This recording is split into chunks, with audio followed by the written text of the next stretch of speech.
Hello दोस्तों, welcome back to my YouTube channel. मैं आपका दोस्त सीए कपिल गर्ग। आज हम स्टार्ट करने जा रहे हैं अपनी video number 2 of the Q&A series, जिसके अंदर हम RTP and previous year attempt के क्वेश्चन पेपर्स को डिस्कस कर रहे हैं। आज ये हमारी सीरीज की सेकंड वीडियो है एंड आज का हमारा पॉइंट ऑफ डिस्कशन है आरटीपी May 23 अटेम्प्ट वाली। ठीक है जी। तो आज हम May 23 अटेम्प्ट के आरटीपी को डिस्कस करेंगे। तो without wasting any further time, let's dive into the subject with me. तो फर्स्ट क्वेश्चन हमारा केस सिनेरियो बेसिस पर है एंड इसमें हमें एमसीक्यू बेस्ड क्वेश्चन आते हैं। तो based on the above fact choose the most appropriate answer question number 1 to 5। तो क्वेश्चन नंबर 1 to 5 हमें ये केस सिनेरियो पढ़कर इसके बेसिस पे आंसर करना है। एंड अब हम पहले इसकी रिक्वायरमेंट पढ़ लेते हैं, क्या क्या रिक्वायरमेंट है। तो what is the who is required to direct collect tax at source. तो यहाँ पे टीडीएस टीसीएस के प्रोविजंस पूछ रहा है ये। Is Kishore and Sons required to collect tax at source. तो ये भी टीसीएस का प्रोविजन, यहाँ पे भी टीसीएस का प्रोविजन, यहाँ पे भी TCS TDS. And assume for the purpose of this MCQ, Messrs BSE companies turnover for the financial year 21-22 रुपये 9 crore who will be required to deduct tax and collect tax। तो ये हमारा पूरा का पूरा case scenario TDS and TCS concept के ऊपर based है। तो अब हम पहले केस सिनेरियो को इसे पढ़ लेते हैं। Kishore and Sons is a dealer of coal. ठीक है जी। तो ये कोल का डीलर है। तो कोल जैसे आपने पढ़ा तो आपके माइंड के अंदर हिट होना चाहिए कि 206C सबसेक्शन 1, ये उसके अंदर हमने पढ़ा था कि अगर कोई कोल को सेल करता है तो इस केस में वहां पर टीसीएस कलेक्ट करना होता है सेलर को। तो Kishore and Sons is a dealer of coal. Its turnover for the financial year 21-22 was 12 crore. Okay. The state government of Hyderabad granted a lease of coal mine to Kishore and Sons. तो state government of Hyderabad ने इसे licence दिया है coal mine का। तो licence के case में आपके माइंड के अंदर सेक्शन हिट होना चाहिए 206C1C। तो ये कौन सा सेक्शन है? 206C1C, जिसके अंदर बताया गया था कि अगर कोई लीज या कोई लाइसेंस देता है फॉर द पीटीएम। पीटीएम क्या क्या होता है? PTM for the parking lot, toll plaza और माइनर क्वेरी। तो इस केस में लाइसेंसर जो लाइसेंस देता है उसे लाइसेंस फी के साथ टैक्स कलेक्ट करना होता है @2%। ठीक है जी। तो यहाँ पे स्टेट गवर्नमेंट ऑफ हैदराबाद ने लाइसेंस ग्रांट करा है, लीज ग्रांट करी है of the coal mine to Kishore and Sons on 1/5/2022 and charge 11 crore for the lease. तो यहाँ पे लीज ग्रांट करिए एंड लीज के लिए 11 करोड़ रुपीस चार्ज करें। तो यहाँ पर साथ में टीसीएस के प्रोविजंस भी अप्लाई हो जाएंगे। Kishore and Sons sold coal of ₹95 lakh to Messrs BSE company during the previous year 2022-23। तो किशोर एंड सन्स, हम इसे यहाँ पर इजी लैंग्वेज के लिए हम यहाँ पे लिख लेते हैं K&S। किशोर एंड सन्स ने किसे सेल करा? मैसर्स बीएसई को। तो इन्होंने सेल करा मैसर्स बीएसई को ड्यूरिंग द प्रीवियस ईयर कितने रुपए का? 95 लाख रुपीज का, 95 lakh. Messrs XYZ Limited purchased coal of ₹55 lakh from K&S for trading purpose in July 2022। तो अब XYZ Limited ने, Messrs XYZ Limited ने भी इससे परचेस करा, यानी कि K&S ने इसे सेल करा कितने रुपए का? 55 लाख रुपीस का। ठीक है जी। Turnover of the Messrs XYZ during the previous year was 12 crore. तो यहाँ पर इसकी टर्नओवर 12 करोड़ है। PAN is duly furnished by the buyer and seller. तो इन दोनों ने आपस में अपना पैन आपस में आदान प्रदान कर दिया है, बायर एंड सेलर ने। Details of sale to and payment from Messrs BSE company by Kishore and Sons are as follows. तो बीएसई कंपनी ने किस टाइप से इसे पेमेंट करी, तो वो यहाँ पर इन्होंने पूरा शेड्यूल बनाकर दिया है कि कब कब डेट ऑफ सेल थी, कब डेट ऑफ पेमेंट थी। तो ये अभी हम देखेंगे क्या है। Turnover of message BSE company during the previous year 21-22 was ₹11 crore. तो यहाँ पर मैसेज बीएसई की टर्नओवर है 11 crore during the previous year, यानी कि प्रीवियस ईयर 21-22 के अंदर, प्रेसिडेंट प्रीवियस ईयर के अंदर इसकी टर्नओवर मैसेज बीएसई की 11 करोड़ रुपए है। The above amounts were credited to Kishore and Sons accounts in the books of Messrs BSE on the date of sale। तो डेट ऑफ सेल पे ही अमाउंट को credit कर देते थे। Messrs BSE company furnish a declaration to Kishore and Sons that coal is to be utilized for generation of the power। तो यहाँ पर BSE ने एक डिक्लेरेशन फाइल कर दिया कि जो मैं आपसे कॉल परचेस कर रहा हूँ इससे हम पावर को जनरेट करेंगे। तो यहाँ पर आपके माइंड में हिट होना चाहिए सेक्शन 206C सबसेक्शन 1A। अब ये एक बार मैं सारे प्रोविजंस आपको एक बार रिवाइज करवा देता हूँ। तो 206C1 क्या बोलता था? 206C सबसेक्शन 1 कुछ आइटम्स बताता था, कुछ गुड्स बताता था जिसकी सेल पर सेलर को यहाँ पे टीसीएस कलेक्ट करना होता था। तो कौन कौन से गुड्स होते थे उसके अंदर? Alcoholic liquor for human consumption, tendu leaves, timber product, scrap and minerals being coal, iron ore और इग्नाइट। तो यहाँ पर ये कोल आ रहा है हमारा, तो ये उसके अंदर मिनरल की डेफिनेशन में कवर होता है। तो इसके लिए यहाँ पर कितने परसेंट का टीसीएस कलेक्ट करना होता है, 1% का टीसीएस, ठीक है जी। एंड यहाँ पर कोई भी इसकी लिमिट नहीं थी कि कितने की टर्नओवर के बाद, कितने की सेल के बाद यहाँ पे टीसीएस कलेक्ट करना है। यहाँ पे टीसीएस कलेक्ट करना होता था, बट टीसीएस कब नहीं कलेक्ट करना होता, अगर कोई पर्सन एक डिक्लेरेशन फाइल कर देता है under section 206C subsection 1A कि ये जो मैं आपसे गुड्स परचेज कर रहा हूँ इन्हें मैं as it is trading purpose के लिए यूज नहीं करूंगा, रेदर मैं इनसे कोई फर्दर मैन्युफैक्चरिंग करूंगा या मैं इनसे इलेक्ट्रिसिटी जनरेशन करूंगा, तो इस केस में यहाँ पे टीसीएस कलेक्ट नहीं करना होता सेलर को, ठीक है जी। एंड एक हमने सेक्शन पढ़ा था 206C1H। 206C1H क्या बताता है हमें, 206C1H हमें बताता था कि अगर कोई भी गुड्स जो 206C1 के अंदर कवर नहीं हुए, 206C1C के अंदर कवर नहीं हुए, 1F के अंदर कवर नहीं हुए, F के अंदर क्या आती थी मोटर व्हीकल 10 लाख रुपए से ज्यादा वाली, या 1G के अंदर कवर नहीं हुए, अगर कोई गुड्स इन सभी सेक्शंस के अंदर कवर नहीं हुए एंड बाकी सभी गुड्स, अगर कोई सेलर जिसकी turnover during the previous year 10 crore रुपए से ज्यादा किया एंड वो किसी को गुड्स सेल करता है ड्यूरिंग द ईयर 50 लाख रुपए से ज्यादा के, तो जब वो 50 लाख रुपए से एक्सेस में, यानी कि मान लीजिए लेट्स सपोज 55 लाख रुपीस के अगर सेल करता है तो 5 लाख रुपए, जो 50 लाख से ऊपर वाला अमाउंट है 5 लाख रुपए, उसके ऊपर यहाँ पे सेलर को टैक्स कलेक्ट करना होता था एट द रेट ऑफ 0.1%। इसी के साथ हमने एक सेक्शन पढ़ा था टीडीएस के सेक्शन में, टीडीएस के अंदर जो था 194Q। 194Q क्या बोलता था कि अगर कोई बायर जिसकी turnover during the last presiding previous year 10 crore रुपए से ज्यादा किया एंड वो ड्यूरिंग द प्रीवियस ईयर किसी सेलर से 50 लाख रुपए से ज्यादा के गुड्स परचेज करता है, तो वो 50 लाख रुपए से ऊपर के जितने भी गुड्स परचेज करेगा उसके ऊपर से 0.1% का टीडीएस डिडक्ट करना होगा, ठीक है। तो 206C1H एंड 194Q। एंड यहाँ पर एक क्लैरिफिकेशन थी सीबीडीटी की, वो भी हमने अपने टीडीएस का चैप्टर डिस्कस करते टाइम पे पढ़ी थी। जिन गुड्स पे 206C1 लगता है उन पे 206C1H नहीं लगता, ठीक है, क्योंकि 1H स्पेसिफिकली बताता है कि 1H कौन से गुड्स को कवर करता है, जो बाकी किसी सेक्शन के अंदर कवर नहीं हुए हो, ठीक है। एंड हमने पढ़ा था कि जहां पे 206C1H नहीं लगता, एंड हमने दूसरी क्लैरिफिकेशन पढ़ी थी कि अगर कहीं पे 194Q एंड 206C1H दोनों सेक्शन की एप्लीकेबिलिटी आ जाती है तो इस केस में 194Q प्रिवेल करता है एंड 194Q के अंदर टीडीएस डिडक्ट करा जाता है, ठीक है। फिर हमने एक सीबीडीटी की क्लैरिफिकेशन पढ़ी थी कि अगर मान लीजिए किसी गुड्स के ऊपर 206C1 के अंदर गुड्स कवर होते हैं बट उस पर टीसीएस कलेक्ट नहीं करा जा रहा due to the reason of 206C1A कि वहां पे डिक्लेरेशन दे दी गई है, तो क्या अब अगर वो 194Q की कंडीशन को सेटिस्फाई करते हैं तो क्या उनके ऊपर टीडीएस के प्रोविजन से अप्लाई हो जाएंगे। तो वहां पे सीबीडीटी ने क्लैरिफाई करा था कि अगर 206C1 का गुड केवल इस वजह से उस पर टैक्स कलेक्ट नहीं करा जा रहा कि उसमें कोई डिक्लेरेशन दे दी गई है एंड वो 194Q की बाकी सभी कंडीशन को सेटिस्फाई करते हैं, यानी कि बायर की टर्नओवर 10 करोड़ रुपए से ज्यादा की थी इमीडिएटली प्रेसिडिंग प्रीवियस ईयर के अंदर एंड वो 50 लाख रुपए से ज्यादा के गुड्स परचेस करता है, तो यहाँ पे 194Q एप्लीकेबल हो जाएगा, ठीक है। तो ये कुछ सेक्शन थे जो मैंने आपको भी बताए, अब इसी के बेसिस पे हमें पूरा क्वेश्चन सॉल्व करना है। चलिए तो हम पहला क्वेश्चन रीड करते हैं। Who is required to deduct collect tax at source in respect of lease of coal mine by the state government of Hyderabad to Kishore and Sons and at what rate. तो यहाँ पर स्टेट गवर्नमेंट ऑफ हैदराबाद ने lease दिया है आपको coal mine का, तो इस केस में किसे यहाँ पे टीडीएस के कोई प्रोविजन से अप्लाई नहीं होते, यहाँ पे टीसीएस का प्रोविजन अप्लाई होगा, कौन सा 206C1C। तो ये इस सेक्शन के अंदर यहाँ पे लिखा है कि अगर कोई भी लीज देता है या लाइसेंस देता है for the PTM parking lot toll plaza minor query, तो इस केस में उसे एट द रेट ऑफ 2% के रेट से टैक्स कलेक्ट करना होता है। तो यहाँ पर इसने कितने रुपए लिए स्टेट गवर्नमेंट ऑफ हैदराबाद ने लीज के लिए, तो स्टेट गवर्नमेंट ऑफ हैदराबाद ने लीज के लिए 11 करोड़ रुपीस चार्ज करे हैं, तो स्टेट गवर्नमेंट ऑफ हैदराबाद को यहाँ पे टैक्स कलेक्ट करना होगा किशोर एंड सन्स का at the rate of 2% on 11 crore. State government of Hyderabad is liable to collect tax at source at the rate of 2% on 11 crore, ठीक है जी। तो यहाँ पर स्टेट गवर्नमेंट ऑफ हैदराबाद जब लीज की फी लेगी, लीज अमाउंट लेगी, तो साथ में उससे बोलेगी कि आप मुझे टीसीएस भी दे दीजिए eight the rate of 2% on 11 CR, ठीक है। तो फर्स्ट क्वेश्चन हमारा सॉल्व हो गया। Now move to second. Is Kishore and Sons required to collect tax at source यानी कि TCS in respect of sale transaction with Messrs BAC company? If yes, when and what is the amount of tax to be collected? तो K&S को BAC limited को जब BAC company को जब इसने good cell करे तो कैसे टैक्स कलेक्ट करना है। तो BAC कौन सी कंपनी है जिसने यहाँ पे 206C1 के अंदर एक डिक्लेरेशन फाइल कर दी थी कि ऐसे यूज करेंगे for the generation of power. तो अब यहाँ पर 206C1A की वजह से यहाँ पर 206C1 अप्लाई नहीं होगा, तो अब यहाँ पर K&S को Messrs BAC का टैक्स कलेक्ट नहीं करना under section 206C1।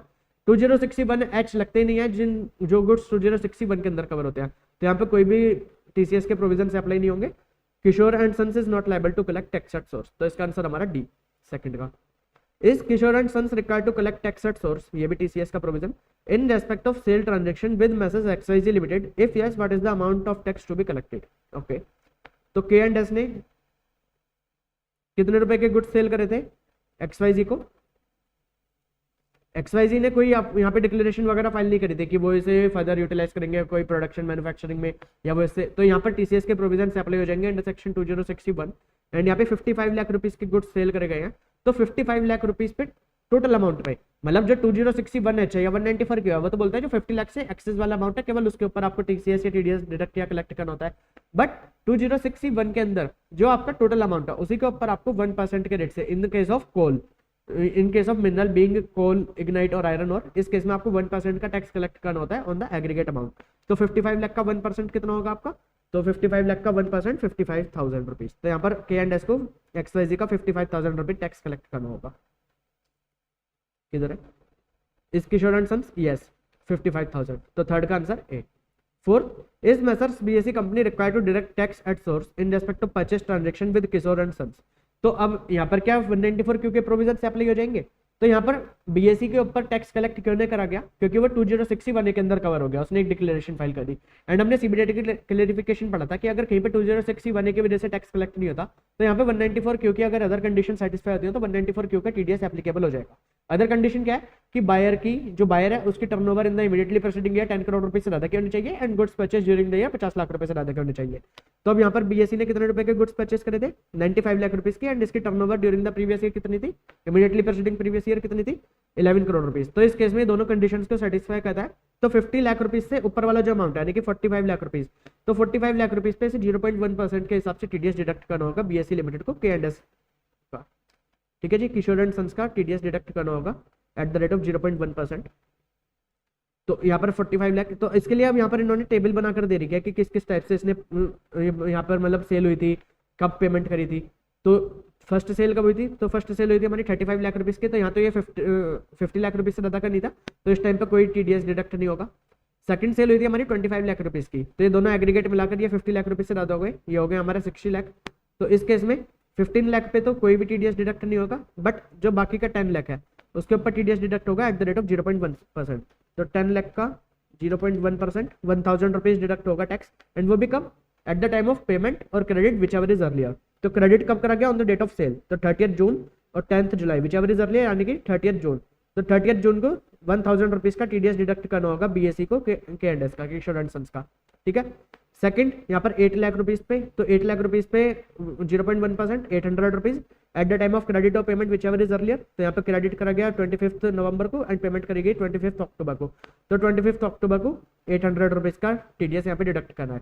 Third 15 lakh, तो इस केस में 1500 रुपीज का TDS डिडक्ट करना है at the time of credit और payment whichever is earlier. तो यहाँ पे क्रेडिट करा गया 20 जैन एंड पेमेंट करी गई 22 जैन। तो 20 जैन को 1500 रुपीज का TDS डिडक्ट करना है। थर्ड 12 लाख रुपीज की पेमेंट करी गई, तो यहाँ पे 1200 रुपीज का TDS डिडक्ट करना है at the time of payment और क्रेडिट। तो 1 मार्च 2023 और 15 Feb 2023, तो विचेवर इज अर्लियर 15 Feb 2023। तो इस केस में यहाँ पे 1200 रुपीज का TDS डिडक्ट करना है ऑन 15 Feb 2023। तो अभी आप क्वेश्चन इसके देख लीजिए, ऑप्शन कौन कौन से हैं। Question number 4, 1000 on 30th June, 800 on 25th October, 1500 on 20th Jan and 1200 on 15th Feb। तो हमारा आंसर ए। ठीक है जी। एंड अगर आपको इतना लंबा भी नहीं देखना तो आप इसमें पहली डेट का भी अगर देख लेते कि 1000 रुपीज 30 जून को कलेक्ट कर रहे थे एंड कहीं और वो वाला ऑप्शन नहीं है तो बाकी 3 ऑप्शन हमारे कट जाते, तो डायरेक्टली हमारा फर्स्ट आंसर आपका आ जाता है। अगर आपको एग्जाम के अंदर टाइम बचाना है तो उसके लिए आप ऐसा भी कर सकते हैं। ठीक है जी। Assume for the purpose of this MCQ, Messrs BSE's turnover in for the financial year 21-22 was 9 crore. ओहो, तो मतलब 9 करोड़ है तो बायर की टर्नओवर अब 10 करोड़ रुपए से कम होगी, तब ये यहाँ पर 194 क्यू एप्लीकेबल नहीं होगा, 206C1 एप्लीकेबल नहीं हो रहा था 206C1A की वजह से, एंड 206C1H भी एप्लीकेबल नहीं होगा। Who will be required to deduct to collect tax at source in respect of transaction between Kishore and Sons and Messrs BSE company and at what rate। तो यहाँ पर किसी को भी टैक्स डिडक्ट कलेक्ट नहीं करना, तो neither Kishore and Sons is liable to collect tax at source, Messrs BSE company is liable to direct tax at source। तो यहाँ पर आंसर डी है कि ना K&S को टैक्स कलेक्ट करना है एंड ना BSE को टैक्स डिडक्ट करना है। ठीक है जी। तो एक बार अभी आंसर हम चेक कर लेते हैं। तो हमारा फर्स्ट का आंसर था ए, सेकंड का डी, थर्ड का ए, फर्स्ट का ए, सेकंड का डी, थर्ड का ए, फोर्थ का ए एंड फिफ्थ का डी, फोर्थ का ए, फिफ्थ का डी। ठीक है। तो ये आपको क्वेश्चन फर्स्ट समझ आ गया।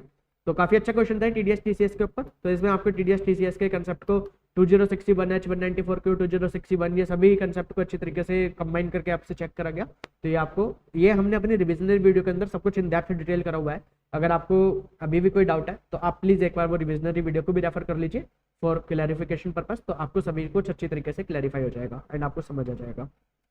Mister Virat has a house property in Chennai which he let out, तो ये लेट आउट प्रॉपर्टी है टू मिस्टर सुमित।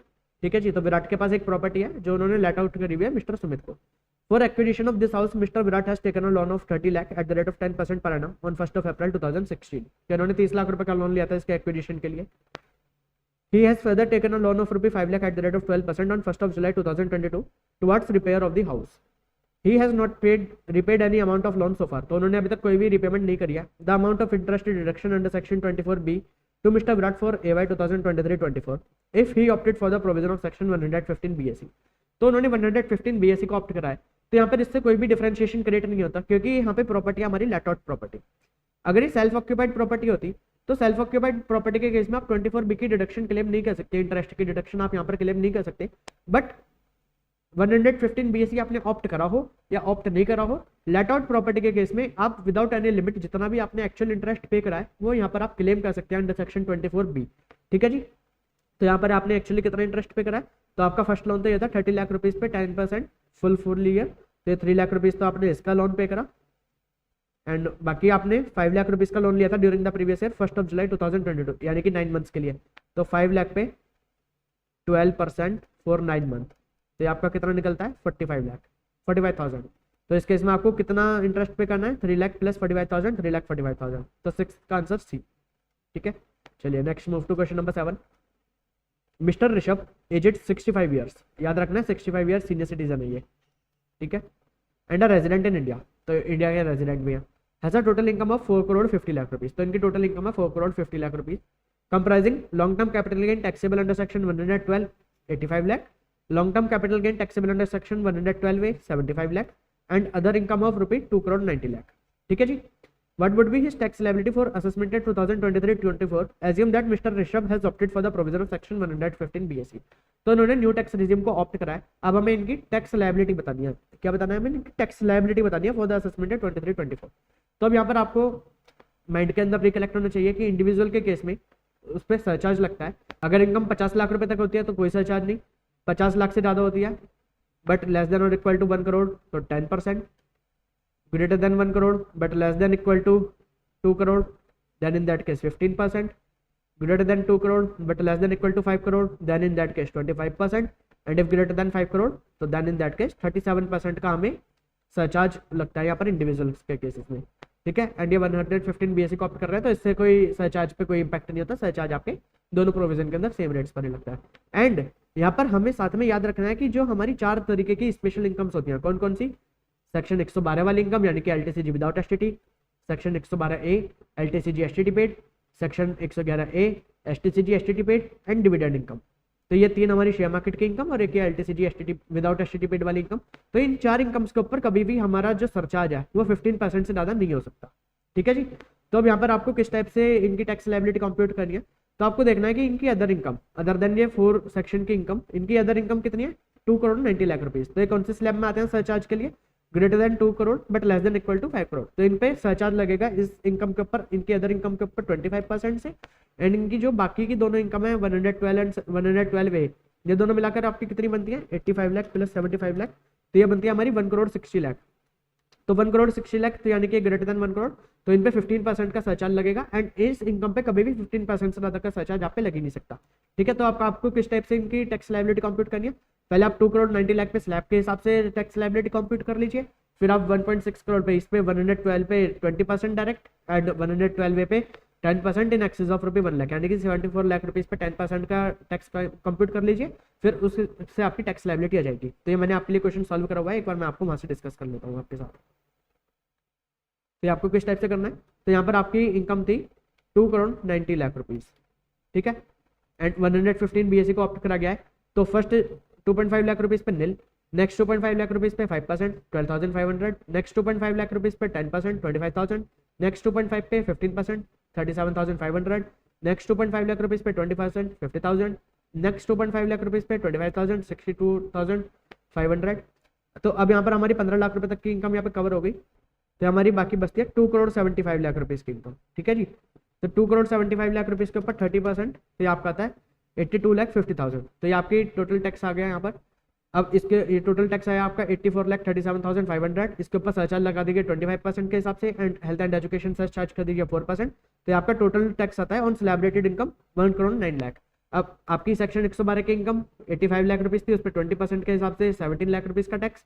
112 की इनकम 75 लाख रुपीज थी, उस पर 1 लाख रुपए आपकी एग्जाम्प्ट होती है। तो बाकी बची इनकम 74 लाख पे 10% यानी कि 7,40,000 रुपीज का टैक्स। तो आपके दोनों टैक्स मिलाकर आते हैं 24,40,000। इसके ऊपर मैक्सिमम सरचार्ज लग सकता है 15% का, उसके ऊपर हेल्थ एंड एजुकेशन से ऐड कर दीजिए 4%। तो आपकी आती है टोटल इनकम निकलकर, total tax on special rate of income 29,18,240। And अगर आप इन दोनों को प्लस कर देंगे तो आपके यहाँ पे टोटल टैक्स लायबिलिटी आएगी 1,38,86,990 रुपीज। ठीक है। तो यहाँ पर हमारा कौन सा ऑप्शन 1,38,86,990 रुपीज। तो 7th आंसर बी। तो यहाँ तक आपको समझ आ गया। चलिए let's move forward. Question number 8, ये बहुत इंपॉर्टेंट क्वेश्चन है, ये डेप्रिसिएशन के ऊपर है। चलिए पढ़ते हैं। Mister A engaged in the retail trading of toys, had acquire a motor vehicle A for 4 lakh on 20th August 2020। यानी कि कौन से प्रीवियस ईयर के अंदर इन्होंने परचेस करी है ये 2020-21। Put to use on 4th October 2021। यानी कि कौन से प्रीवियस अंदर पुट टू यूज करिए इन्होंने, तो ये पुट टू यूज करिए इन्होंने प्रीवियस ईयर 21-22 के अंदर। And another motor vehicle B for 3 lakh. तो इन्होंने मोटर व्हीकल ए खरीदा था 4 लाख रुपीज का, मोटर व्हीकल बी खरीदा 3 लाख रुपीज का। ये भी कब खरीदा ऑन 19th Feb 2021 यानी कि प्रीवियस ईयर 2021 के अंदर। And put to use on 3rd September 2021 यानी कि प्रीवियस ईयर 21-22 के अंदर। तो अब यहाँ पर हमने एक कंसेप्ट पढ़ा था हाफ रेटेड डेप्रिसिएशन, कि अगर आपकी कोई भी asset during the previous year in which it was acquired 180 days से कम दिन के लिए वो पुट टू यूज होती है, तो उस केस में आपको हाफ रेट से डेप्रिसिएशन मिलता है। फॉर एग्जांपल अगर आपको 10% का डेप्रिसिएशन रेट है तो आपको 5% डेप्रिसिएशन मिलेगा केवल। ठीक है। बट ये कंडीशन कब लगती है, केवल और केवल in the year of acquisition itself.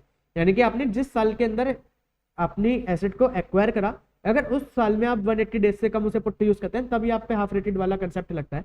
आप सब्सिक्वेंट ईयर में आपने परचेज आज करी एंड आपने उसे जिस ईयर ऑफ एक्विजिशन में उसे आपने पुट टू यूज ही नहीं करा एंड आप उसे सब्सिक्वेंट ईयर के अंदर पुट टू यूज करते हैं, even if less than 180 days, आप उसे केवल 5 दिन के लिए भी अगर पुट टू यूज करते हैं, स्टिल आप पूरा फुल रेटेड डेप्रिसिएशन क्लेम कर सकते हैं। ठीक है जी। तो यहाँ पर ये दोनों motor vehicle A and motor vehicle B purchase करे गए थे in the previous year 2021, but ये पुट टू यूज करे गए इन द प्रीवियस ईयर 21-22। तो यहाँ पर हाफ रेटेड डेप्रिसिएशन नहीं लगेगा, इवन इफ ये 180 दिन से कम के लिए पुट टू यूज करे गए इन द प्रीवियस ईयर, तब भी इन पर फुल रेटेड डेप्रिसिएशन लगेगा। ठीक है जी। ऑन 1st April 21 यानी कि कौन सा previous year 21-22, Mr A took a vehicle loan of 5 lakh at the rate of 10% per annum and acquired the motor vehicle C on 31st May 2021 यानी कि 21-22। तो 21-22 के अंदर इन्होंने एक मोटर व्हीकल और खरीदा जिसकी कॉस्ट थी 5 लाख रुपए, 5 लाख रुपए की मोटर व्हीकल खरीदा। एंड वो कब खरीदा 31st May को, बट उसे खरीदने के लिए इन्होंने लोन लिया था। एंड हमने जिस टाइम पर हमने ये एक्चुअल कॉस्ट की बात करी थी कि हमें डेप्रिशिएबल एसेट की कॉस्ट किस टाइप से निकालनी है, तो उस टाइम पे हमने पढ़ा था कि अगर कोई एसेट लोन लेकर परचेस करी जाती है तो उसका पुट टू यूज तक की डेट का जितना भी इंटरेस्ट होगा वो उसकी वैल्यू के अंदर, उसकी कॉस्ट के अंदर कैपिटलाइज कर दिया जाएगा। And after put to use जो भी उसका इंटरेस्ट होगा वो डायरेक्टली P&L के अंदर जाएगा। तो यहाँ पर पुट टू यूज कब करा गया, put to use on 30th June। तो लोन कब लिया गया था 1st April 21 and put to use करा गया 30th June यानी कि अप्रैल मई जून। तो 3 महीने का इंटरेस्ट हमें कैपिटलाइज करना है in the cost of asset for the purpose of depreciation. तो 5 लाख पे 5 लाख का लोन लिया था, 5 लाख का लोन 10% का रेट फॉर 3 मंथ्स, तो ये 12,500 रुपीज। तो प्लस करना है इसमें 12,500 इसकी कॉस्ट के अंदर। तो सी की हमारी कॉस्ट आती है 5,12,500। ठीक है। तो अभी हमारा ब्लॉक इस टाइप से बना A B C, यहाँ पे 4 लाख, यहाँ पे 3 लाख एंड यहाँ पे 5,12,500। तो हमारी ये टोटल ब्लॉक है। तो कितने रुपए का ब्लॉक हुआ हमारा 7 लाख प्लस 5,12,000, तो ये 12,12,500 रुपीज का ब्लॉक हो गया। अब इसमें हम डेप्रिसिएशन दे देंगे फॉर द प्रीवियस ईयर 2021-22। अब ये आगे पूछ लेते हैं, आगे क्वेश्चन क्या बोल रहा है पहले। On 30th July 2022, 30th July 22 कहने का मतलब previous year 22-23, the same vehicle she was sold for 5.5 lakh. तो यहाँ पर ये जो व्हीकल सी खरीदा गया था इसे 5.5 लाख रुपीज में सेल कर दिया गया and re acquired it back on 28th August 2022 for 6 lakh rupees. तो इसे पहले सेल कर दिया गया एंड इसे बाद में रीएक्वायर करा गया 28 अगस्त 2022 यानी कि फाइनेंशियल ईयर 22-23 के अंदर ही 6 लाख रुपीज में। तो रीएक्विजिशन के केस में क्या होता है अभी वो हम आपके साथ डिस्कस करेंगे। Assuming the above mentioned asset are the only asset in the block of assets for Mr A, what would be its total depreciation claim under section 32 for the previous year 22-23।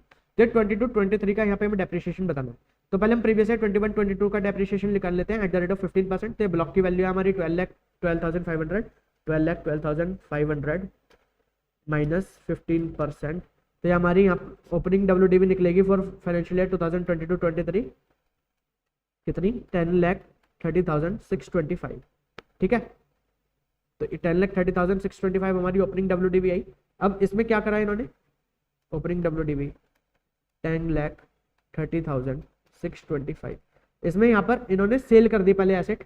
Cell कितने रुपए में करी वो asset इन्होंने 5,50,000 rupees की and उसे रीएक्वायर कर लिया 6 लाख रुपीज में। तो अगर किसी एसेट को सेल करके फिर रीएक्वायर करा जाता है तो उसे यहाँ पर ब्लॉक के अंदर ऐड करने के लिए जब वो ब्लॉक के अंदर वापस से रीएक्वायर करेगी तो वो जब ब्लॉक के अंदर वापस ऐड होगी तो किस अमाउंट के ऊपर वो ऐड होती है, तो वो ऐड होती है जो उसका WDV था at the time of sale और नाउ कॉस्ट, जिस कॉस्ट के ऊपर वो परचेज करी जा रही है विच एवर इज लोअर। तो at the time of sale जो उसका WDV था या जितने रुपए में अब वो एक्चुअली रीएक्वायर करी जा रही है तो इन दोनों में से जो भी विच एवर इज लोअर होगा उस कॉस्ट पे वो यहाँ पर ऐड करी जाती है। तो पहले ओपनिंग WDV में से लेस कर दिया जो इसने सेल करा था 5,50,000 रुपीज का। ठीक है, एंड फिर यहाँ पर हमें वापस से एडबैक कितना करना है, तो ये हमारी एसेट सी ये हमारी थी 5,12,500 रुपीज की 5,12,500 रुपीज की एंड इस पे during the previous year 21-22 depreciation लगा था 15% का।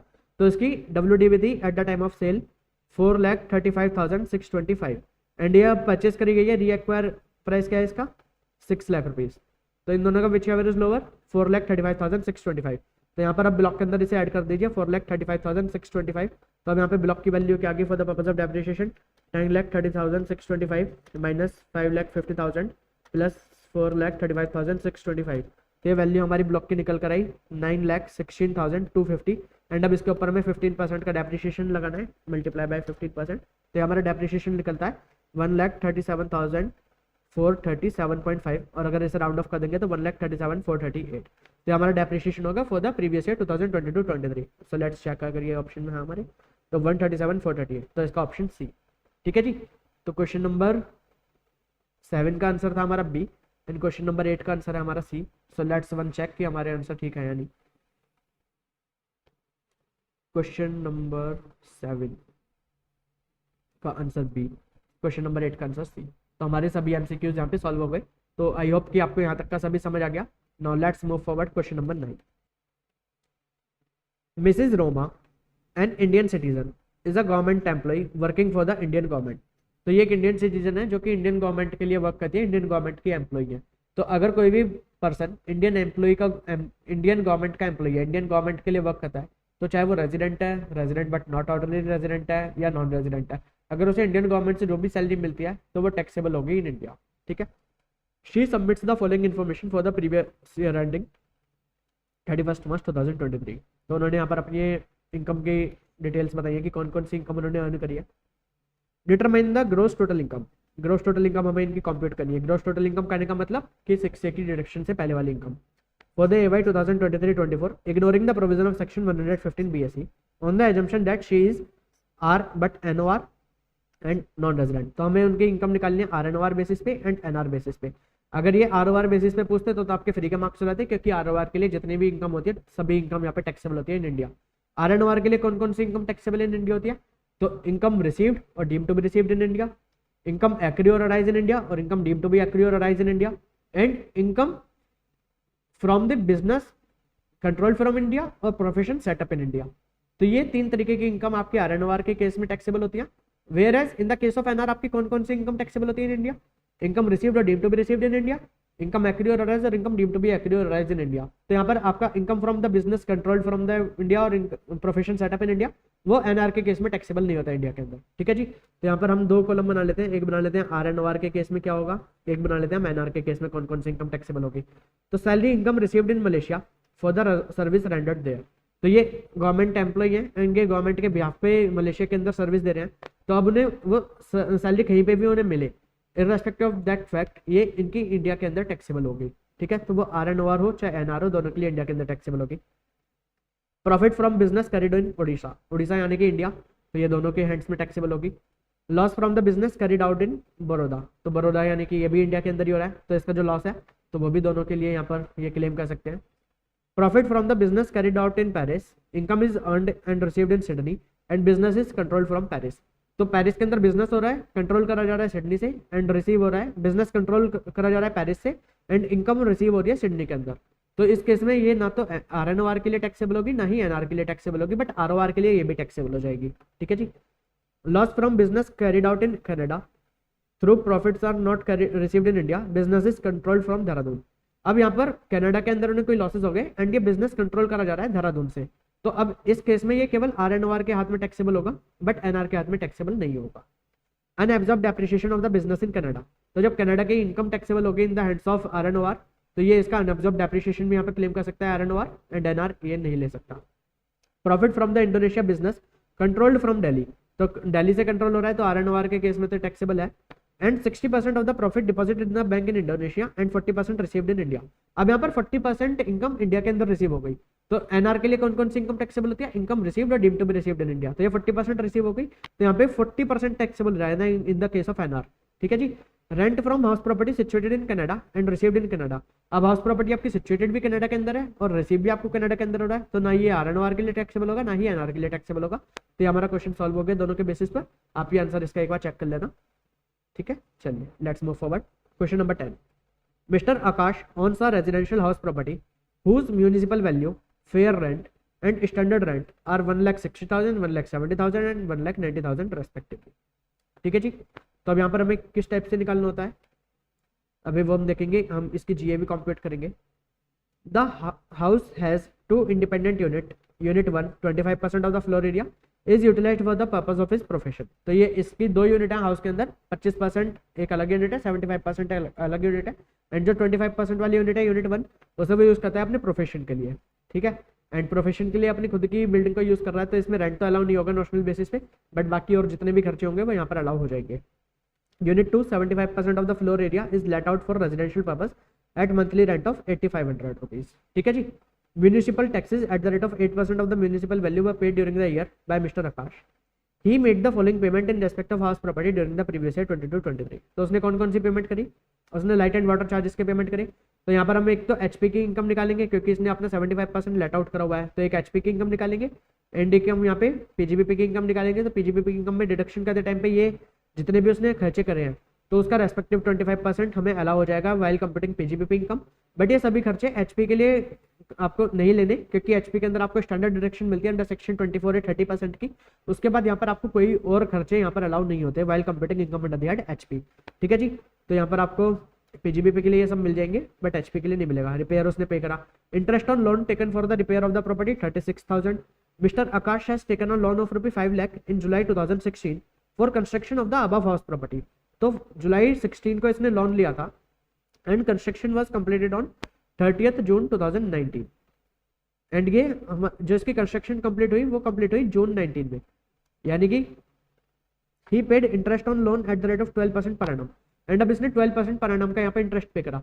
तो अब इसका प्री पीरियड के लिए, मतलब जब इसका कंस्ट्रक्शन हुआ प्री कंस्ट्रक्शन पीरियड के लिए कितने महीने का लोन हुआ इसका, तो जुलाई से लेकर यहाँ पे 31 मार्च 2018, तो ये फाइनेंशियल ईयर 1920 के अंदर ये कंस्ट्रक्शन कंप्लीट हो गया। तो 1920 को हम यहाँ पे प्री कंस्ट्रक्शन पीरियड नहीं बोलेंगे, 1920 से पहले के पीरियड को हम प्री कंस्ट्रक्शन पीरियड बोलेंगे। तो जुलाई यहाँ पे यानी कि 16-17 प्रीवियस ईयर के कितने मंथ्स हो गए हमारे, तो मार्च अप्रैल मई जून 3 महीने छोड़कर, तो 9 मंथ्स तो 16-17 के, एंड 17-18 के कितने मंथ्स हो गए यहाँ पर हमारे, तो 17-18 के 12 मंथ, एंड प्रीवियस ईयर 18-19 के कितने मंथ, 12 मंथ, तो 12-12-24 प्लस 9 33 मंथ्स, तो 33 मंथ्स का पीरियड है ये हमारा प्री कंस्ट्रक्शन पीरियड। तो प्री कंस्ट्रक्शन पीरियड का जितना भी इंटरेस्ट है वो इक्वल इंस्टॉलमेंट में, इक्वली 5 इंस्टॉलमेंट के अंदर इसे अलाउ हो जाएगा while computing income under the HP। ठीक है जी। Income of mister Akash from his profession amounted to ₹8 lakh during the year without debiting house rent and other incidental expenditure including admissible depreciation of 8,000 on the portion of the house property used for profession। तो ये proportionate आपको 8,000 रुपए का depreciation बता रखा है जो कि एडमिसिबल डेप्रिसिएशन है, तो आपको लेस करना है। Determine the GTI of the mister Akash for AY 23-24 ignoring the provision of section 115 BSC. तो 115 बीएससी के प्रोविजंस को इग्नोर करके आपको ग्रॉस टोटल इनकम निकालनी है। तो सिंपल क्वेश्चन है, आपको पहले यहाँ पे जीएवी कंप्यूट करनी है, उसके बाद आपको 24A की डिडक्शन लेनी है। आपने यहाँ पर म्यूनिसिपल रेंट पे करा है, तो जो भी आपका टोटल म्यूनिसिपल रेंट आएगा उसका 75%, क्योंकि यहाँ पर एचपी के अंदर 75% है, तो 75% की आप डिडक्शन ले सकते हैं। उससे आपकी एनएवी निकल जाएगी। एनएवी में से 24A की डिडक्शन ले लीजिए 30%, 24B की डिडक्शन ले लीजिए जो भी आपका करंट ईयर का इंटरेस्ट आपने पे करा, एंड जो आपने अपने प्री कंस्ट्रक्शन पीरियड का इंटरेस्ट पे करा उसकी भी डिडक्शन आप यहाँ पे क्लेम कर लीजिए। एंड उसके बाद ये आपकी एचपी की इनकम निकल जाएगी इससे। एंड फिर आप पीजीपीपी की इनकम, ये आपकी 8 लाख रुपए दे रही है, इसमें आपके जितने भी खर्चे थे उन्हें सबको लेस कर दीजिए और 8,000 रुपए का डेप्रिसिएशन लेस कर देना, तो उससे आपकी पीजीपीपी की इनकम निकल जाएगी। एक बार मैं आपके साथ आंसर को डिस्कस कर लेता हूँ। तो क्वेश्चन नंबर 10, तो इसके अंदर इनकम फ्रॉम हाउस प्रॉपर्टी निकाली हुई है इन्होंने 75% ऑफ द फ्लोर एरिया के लिए। तो इन्होंने जीएवी निकालना होता है पहले। तो जीएवी कैसे निकलता है हमारा, तो हायर ऑफ एक्चुअल रेंट और एक्सपेक्टेड रेंट इज जीएवी। अब यहाँ पर एक्सपेक्टेड रेंट करने का मतलब क्या होता है, एक्सपेक्टेड रेंट होता है higher of municipal value and fair rent. Municipal value क्या होती है, जो म्यूनिसिपल अथॉरिटी डिसाइड करती है फॉर द पर्पज ऑफ ये आपका municipal tax. And fair rent, fair rent क्या होता है कि जो यहाँ पर एक रेंट कंट्रोल एक्ट से बताया गया है कि आप इतने तक का रेंट ले सकते हैं, ठीक है जी। मतलब आप कभी ज़्यादा एक्सेसिव रेंट लें तो वहाँ पे एक रेंट को रेस्ट्रिक्ट कर देते हैं कि आप इतने रुपीज़ तक का रेंट ले सकते हैं। तो इन दोनों का higher but restricted to standard rent. Standard rent क्या होता है कि उस आसपास की लोकेलिटी में किस टाइप, इन टाइप्स के जो आपका हाउस है उस टाइप के हाउस का जो स्टैंडर्ड रेंट, मतलब आसपास की लोकेलिटी में क्या रेंट चल रहा है, तो वो होता है आपका स्टैंडर्ड रेंट। तो म्यूनिसिपल वैल्यू और फेयर रेंट इन दोनों का higher but restricted to standard rent, मतलब स्टैंडर्ड रेंट से ज़्यादा आप नहीं ले सकते। एंड ये होता है आपका एक्सपेक्टेड रेंट, और एक्सपेक्टेड रेंट और actual rent whichever is higher ये होता है आपका जीएबी, ठीक है जी। यहाँ पे म्यूनिसिपल वैल्यू 160 थी एंड आपका फेयर रेंट था 170, बट इसे रेस्ट्रिक्ट कर देंगे 190 पे। तो ये आपका 160 और 170 का हायर, 170 आपके आगे expected rent, and expected rent आपका आया 1,70,000 for 100% of your portion. But आपका यहाँ पर केवल हाउस प्रॉपर्टी के लिए कितना पोर्शन है, 75%। तो आपका यहाँ पे एक्सपेक्टेड रेंट आएगा 1,27,500 एंड आपका एक्चुअल रेंट रिसीव कितना था 8,500 मल्टीप्लाई बाय 12 1,02,000। तो इस केस में आपका विच एवर इज आयर 1,27,500 आपका हो गया जीएबी। इसमें से आपको म्यूनिसिपल टैक्सेस आपने पे करे थे किस रेट पे, 8% पे। तो 8% वो किस पे लगता है, म्यूनिसिपल वैल्यू पे। तो 1,60,000 का 8% फॉर 75%, तो 9,600 रुपीज़ की आप डिडक्शन ले सकते हैं ये म्यूनिसिपल टैक्सेस की। एंड फिर इससे आपकी एनएवी निकल कर आ गई है। इसमें 24A की डिडक्शन ले लीजिए 30% एंड इंटरेस्ट ऑन लोन। अब इंटरेस्ट ऑन लोन किस टाइप से कंप्यूट कराए, तो इंटरेस्ट फॉर द ईयर, तो जो 5 लाख रुपए का लोन था उसमें 12% तो हो गया आपका interest for the year. And जो आपका प्री कंस्ट्रक्शन पीरियड का इंटरेस्ट था 33 मंथ्स का, 33 मंथ्स का किस टाइप से निकालेंगे, तो 5 लाख का लोन, इस पे 12% का आपका इंटरेस्ट डिवाइडेड बाय 12 इंटू 33, तो ये आपका आता है 1,65,000। जो 33 मंथ का इंटरेस्ट आ गया आपका 1,65,000, ये आपको इक्वली 5 इंस्टॉलमेंट में अलाउ होता है। तो 33,000 रुपीज़ की इंस्टॉलमेंट आप यहाँ पे क्लेम कर सकते हैं। And interest on loan taken for the repair के लिए आपने जो लोन लिया था उसके ऊपर आपने 36,000 रुपीज़ का इंटरेस्ट पे करा, तो आपका टोटल इंटरेस्ट एक्सपेंडिचर बनता है 1,29,000 एंड इसका 75% आपको अलाउ हो जाएगा while computing income under that HP. तो 96,750 आप क्लेम कर सकते हैं एचपी के 24B में, ठीक है जी। तो 96,750 आपने यहाँ पे क्लेम करा, तो आपका ये एचपी का लॉस आ गया 14,220। पीजीपीपी की इनकम वहाँ पर आपको बताई गई थी 8 लाख रुपए। आपके जितने भी एक्सपेंडिचर थे, लाइट एंड वाटर चार्जेस थे आपके 2,000 रुपीज़ का 25% यहाँ पे अलाउ हो जाएगा आपको एक्सपेंडिचर। म्यूनिसिपल टैक्सेस जो 12,800 के वो 25% यहाँ पे अलाउ हो जाएगा। रिपेयर का 25% अलाउ हो जाएगा। इंटरेस्ट ऑन लोन जो आपने दिया था उसका 25% अलाउ हो जाएगा यहाँ पर। Interest on loan taken for construction वो यहाँ पर आपको अलाउ हो जाएगा, बट यहाँ पर प्री कंस्ट्रक्शन पीरियड का आपको अलाउ नहीं होता। प्री कंस्ट्रक्शन पीरियड का केवल एचपी के अंदर ही अलाउ होता है, ठीक है। डेप्रिसिएशन जो आपने वहाँ पे हमें बताया एडमिसिबल डेप्रिसिएशन वो अलाउ हो जाएगा। वो सभी एक्सपेंडिचर्स यहाँ पे लेस करने के बाद आपकी ग्रॉस टोटल इनकम निकल कर आती है 7,13,830। तो सिंपल क्वेश्चन था, कोई भी बड़ी बात नहीं थी। तो आई होप आपको समझ आ गया होगा। चलिए let's move forward to next question. Mr Suresh has a sole proprietary manufacturing unit. On 1st of April 2022, he owns plant A and plant B. Rate of depreciation 15%. Depreciated book value of the block on 1st April 22 is 10 lakh. तो इसकी opening WDV क्या है, opening WDV for plant A and plant B, तो ये यहाँ पर आ गया 10 लाख रुपए, ठीक है जी। Plant B is transferred on 15th October. 15th अक्टूबर को आपने प्लांट B को सेल कर दिया फॉर 19 लाख रुपीज, ठीक है। Expenditure on transfer of the plant B is 20,000 rupees, ठीक है। Plant C rate of depreciation 15%। Rate of depreciation 15% यानी कि सेम ब्लॉक की एसेट है। Is purchased on 10th of March 2023, तो 10th मार्च को आपने एक एसेट परचेस करी कितने रुपए में, 22 लाख रुपीज में, 22 lakh rupees. However, plant C is put to use on 2 September 2023, ये आपने 2 September 2023 को पुट टू यूज करी, यानी कि प्रीवियस ईयर 23-24 के अंदर, ठीक है। Business income of mister Suresh before claiming any depreciation is 11 lakh rupees, तो यहाँ पर इनकी बिना कोई डेप्रिसिएशन क्लेम करे 11 लाख रुपए की बिजनेस इनकम है, पीजीबीपी की इनकम। तो यहाँ पर इनका डेप्रिसिएशन कितना आएगा, तो डेप्रिसिएशन देखिए, तो इनकी ओपनिंग डब्ल्यूडीवी थी 10 लाख रुपीज, इन्होंने ड्यूरिंग द ईयर परचेस करा 22 लाख रुपीज का, एंड इन्होंने ड्यूरिंग द ईयर सेल करा 19 लाख रुपीज का। तो इनका यहाँ पे ब्लॉक कितने का बचता है, ये 10 लाख प्लस 22 लाख माइनस 19 लाख, तो ये हमारा 13 लाख रुपीज का ब्लॉक बचता है। बट जो इन्होंने यहाँ पे एसेट परचेस करी थी ड्यूरिंग द प्रीवियस ईयर, वो उन्होंने इस साल में पुट टू यूज नहीं करी थी, तो जब इन्होंने एसेट पुट टू यूज नहीं करी तो इसके ऊपर कोई भी डेप्रिसिएशन अलाउ नहीं होगा, जो ड्यूरिंग द प्रीवियस ईयर इन्हें कुछ भी डेप्रिसिएशन अलाउ नहीं होगा। एंड यहाँ पर बच्चों का डाउट आता है कि ये जो 19 लाख रुपीज के अंदर इन्होंने एसेट सेल करी, तो इस पर क्या कैपिटल गेन लगेगा, तो इसके ऊपर कैपिटल गेन नहीं लगेगा, क्योंकि ये डेप्रिशिएबल एसेट है। डेप्रिशिएबल ब्लॉक वाली एसेट के लिए हमने पढ़ा था कि कैपिटल गेन कब लगता है, या तो जब ब्लॉक सीज टू एग्जिस्ट हो जाता है, या जब आपकी सेल वैल्यू आपकी एग्रीगेट वैल्यू ऑफ ब्लॉक से ज्यादा होती है, ठीक है, तो उस केस में डेप्रिसिएशन लगता है। बट यहाँ पे ना तो हमारा ब्लॉक सीज टू एग्जिस्ट हुआ और ना ही हमारे यहाँ पर सेल वैल्यू ब्लॉक की एग्रीगेट वैल्यू से ज्यादा है, तो इस केस में यहाँ पे कैपिटल गेन नहीं आएगा, यहाँ पे डेप्रिसिएशन कुछ भी नहीं है। तो पीजीबीपी की इनकम हमारी 11 लाख रुपीज ही होगी। On 1 March 2023, mister Suresh transfer 900 equity share in A limited unlisted shares for 23,50,000। Mister Suresh does not own any residential house property, this share were purchase on 2 April 2015। तो अनलिस्टेड शेयर्स के case में अब हमें check करना है कि ये लॉन्ग टर्म है या शॉर्ट टर्म है। तो अनलिस्टेड शेयर्स कब लॉन्ग टर्म होता है, जब इनका पीरियड ऑफ होल्डिंग होता है ग्रेटर देन 24 मंथ। तो इन्होंने परचेस करे थे 2 अप्रैल 15 को एंड ये सेल कर रहे हैं 1 मार्च 23 को, तो इनका period of holding greater than 24 month है, तो ये हमारा यहाँ पे बन गया long term. And long term है बट ये अनलिस्टेड शेयर्स है, तो यहाँ पे एसटीटी इन्होंने पे नहीं करा होगा। अनलिस्टेड शेयर्स के केस में एसटीटी वगैरह का चक्कर नहीं, तो यहाँ पर इसलिए अब इनके ऊपर 112 ए के प्रोविजन पे अप्लाई नहीं होंगे, बट 112 के प्रोविजन से अप्लाई हो जाएंगे। तो इनका जितना भी यहाँ पर निकल कर आएगा कैपिटल गेन, उस पर टैक्स लगेगा eight the rate of 20%। But यहाँ पर इन्होंने हमसे टैक्स पूछ ही नहीं रही है, तो हमसे केवल ग्रॉस टोटल इनकम पूछना है, तो ये सारे डिस्कशन को आप छोड़ भी सकते हैं, ठीक है। चलिए, तो इन्होंने यहाँ पे 2 लाख रुपए के खरीदे थे 2 अप्रैल 2015 को। To avail the benefit of exemption under different section he made the following investment on 1 May. तो इन्होंने ये इन्वेस्टमेंट करी, कहाँ का इन्वेस्टमेंट करी, इन्होंने एक तो रेजिडेंशियल हाउस प्रॉपर्टी परचेस कर ली कोलकाता के अंदर 19 लाख रुपीज की, out of which stamp duty expenditure 30,000। तो यानी कि 30,000 19 लाख का पार्ट है, तो ये भी हमारे परचेस से रिलेटेड खर्चा है, तो ये भी इसका पार्ट बन जाएगा 19 लाख। एंड एक इन्होंने एनएचआई के बॉन्ड्स परचेस कर लिए 3 लाख रुपीज की। तो रेजिडेंशियल हाउस प्रॉपर्टी इन्होंने परचेस करी, तो यहाँ पर हमें याद आना चाहिए सेक्शन 54F, जो हमने पढ़ा था फालतू टू फ्लैट, कि आप अपनी कोई भी लॉन्ग टर्म कैपिटल एसेट को बेचकर, जो भी आपकी कोई भी एसेट है लॉन्ग टर्म कैपिटल एसेट, उसे बेचकर अगर आप एक रेजिडेंशियल हाउस परचेस करते हैं एंड आप एक से ज्यादा रेजिडेंशियल हाउस परचेस नहीं करना चाहिए, एंड आप pay on the date of transfer एक से ज्यादा रेजिडेंशियल हाउस नहीं होना चाहिए। तो इनके पास तो एक भी रेजिडेंशियल हाउस नहीं था, सो यहाँ पे 54F की एग्जाम्पशन क्लेम कर सकते हैं। बट वो एग्जाम्पशन किस टाइप से मिलती है, वो प्रोपोर्शनेट बेसिस पे मिलती है, तो अभी वो डिस्कस करेंगे। एंड एनएचआई के बॉन्ड्स, तो ये हमारा कवर होता है 54EC के अंदर। तो 54EC क्या बोलता था कि अगर आप अपनी कोई लैंड एंड बिल्डिंग को ट्रांसफर करके फिर उससे एनएचआई के बॉन्ड्स वगैरह परचेस करते हैं, एनएचआई के बॉन्ड्स के अंदर इन्वेस्ट करते हैं, तो यहाँ पर आपको 54EC की एग्जाम्पशन मिलती थी।